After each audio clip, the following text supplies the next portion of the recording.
তুমি এইবাৰতো ইমান সুন্দৰ গীত গাব পাৰা তোমাকতো দেখিলে মোৰ হিংসাই লাগে আৰু কুঁৱৰী তুমি দেখোন কাম কৰি আছিলে দেউতা কেতিয়া যে আমি এইখিনি পালোহি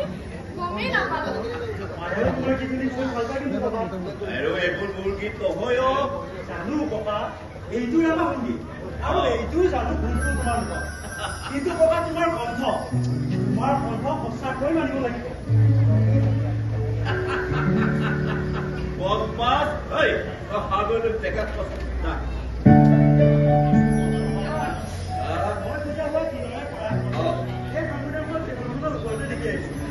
টেবুলখনৰ মানে লগৰজন আছিলে আচ্ছা ককা মই তোমাক কথা তুমি বাৰু এই টেবুলখন আনিব পালে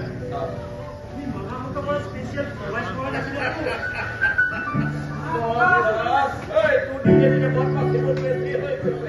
এই বদমাছিবোৰ বাদ দি পঢ়া শুনা কম দে নহলে বাপেৰৰ সপোন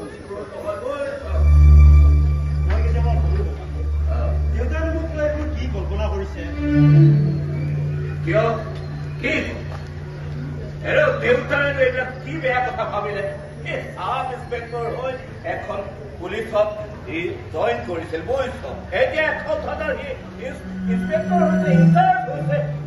খুব বেছি ডিএসপি হৈ ৰিটায়াৰ্ড তাৰ সপোন তোক জেলত মাৰি ৰিটায়াৰ্ড বহু ডাঙৰ পুলিচ অফিচাৰ কৰাৰ তাৰ বহুদিনীয়া সপোন মই জানো বাবা কিন্তু মই কিমানো হ'ব নোৱাৰো সেইটো নহয় আজিকালি সমাজতো কোনো কামেই নহয় সেইবাবে ষ্টুডেণ্টৰ মূৰৰ পৰা এই এম্বিশ্যন বোলা শব্দটো লাহে লাহে নাইকিয়া হ'বলৈ ধৰিছে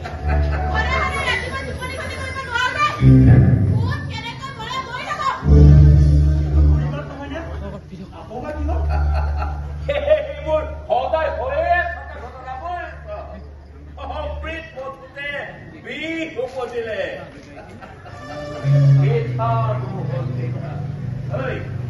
তই নিজৰ বাট বুলি যাওঁতে ইফালে সিফালে চাই বাটে হেৰবি যা যা ভিতৰলৈ যা ঠিক আছে বাবা মই ভিতৰত যা কবিতা